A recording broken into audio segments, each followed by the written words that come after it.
Jim, another question, another popular topic that several people have sent in questions about. This one sent to CornyDriveThru at gmail.com from Steve. Recently, Mick Foley emoted his neurological, muscular, and skeletal issues that are so immense he's paying a steeper price than he ever thought imaginable. He emoted them? That's the way it's written here by Steve. No wonder you go to Charlie so much. What are your thoughts on Mick Foley revealing this? And also, Steve says here, what led to the rise of extreme hardcore wrestling? Is it still around? Is the younger generation of wrestlers more resistive to styles that can lead to extreme long-term damage? I think they're more resistive to emoting. Well, no, obviously they're not at all resistant to shit that will cause long-term damage, because if you've looked at the injury list just in AEW and the WWE, for fuck's sake, looks like a goddamn battlefield. Hey, with Mick, yeah. Just because I was thinking about this and I forgot timing-wise, when Mick took the bump Hell in a Cell through the cage into the ring, was that before or after you had changed the rings, or had the rings changed? That was, God damn it, that's a good question. It may have just been right beforehand, now that I'm thinking about it, because that was a pretty goddamn... if go back and notice in whether it was early 98, mid 98, sometime around that point in time, you will see if a guy takes a big bump, especially a heavy guy, when he landed on the old rings, his body bounced off the ring, but the ring didn't move.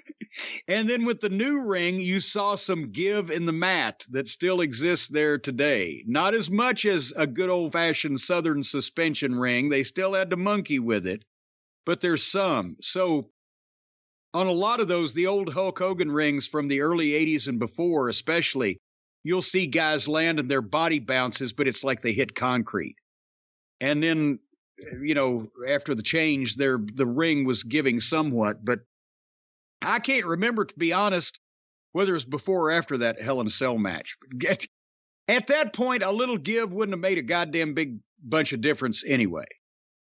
But having said that, he also asked in a very unwieldy fashion, our questioner, whether I was surprised that Mick talked about all the pain and things he's dealing with. No, I'm not surprised.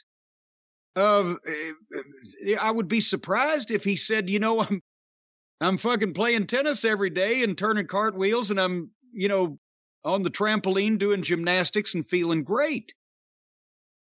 He put his body through almost everything that a human being can do to one's body, and it became a rib in the industry. Even when he was in WCW in 1990 at Christmas, 89-90, I think it was, at Christmas time, he went home to New York and was riding with some friends of his, got in a minor car wreck.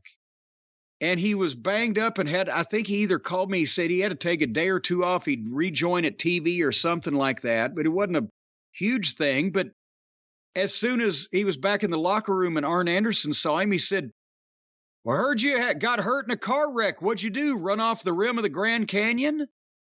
Like anything else wouldn't have been something he'd take a day off for. So he already had that reputation, and we've talked about this with the hardcore craze or fascination with the modern wrestlers that got in the business. All they saw was a stupid bump that would get them on a goddamn viral funny video show or now viral Twitter. They never recognized the talent, the psychology, the charisma, the likability that Mick had, the other aspects that he brought to the whole thing. The bumps got him noticed, and then he created his own world out of the whole thing, and people were into him as a personality. And maybe these other yahoos and these fucking bank-addicted drug robbers or whatever, they think, well, I'm special, and I've got all those things, so I'll just fly off the roof of a factory through a flaming fucking 69 Chevy with a dog in the fucking mirror with the head going blah, blah, blah, blah, blah, or whatever. And then they'll notice how brilliant I am as a thespian. No, because you're just some fucking schlub in a barn somewhere, slicing yourself up and doing stupid shit in front of mutants for no money, and you don't have talent that exists anywhere else in your body. So Mick has to bear responsibility, along with Terry Funk, who went into that shit with him. They said, it's in Japan, we're getting $25,000 a match. You know, this shit would never fly in America. But a bunch of impressionable, stupid people that didn't understand what wrestling was saw all this shit and just saw the chaos and the carnage and not the meaning or the talent behind the rest of it. And that's where we ended up with all this garbage wrestling bullshit. So no, I'm not surprised that Mick is suffering effects from this, and I hope they're as minimal as possible. And he's known it was going to happen, but I think even he said if he'd have known all that was going to happen, maybe he would have rethought some things.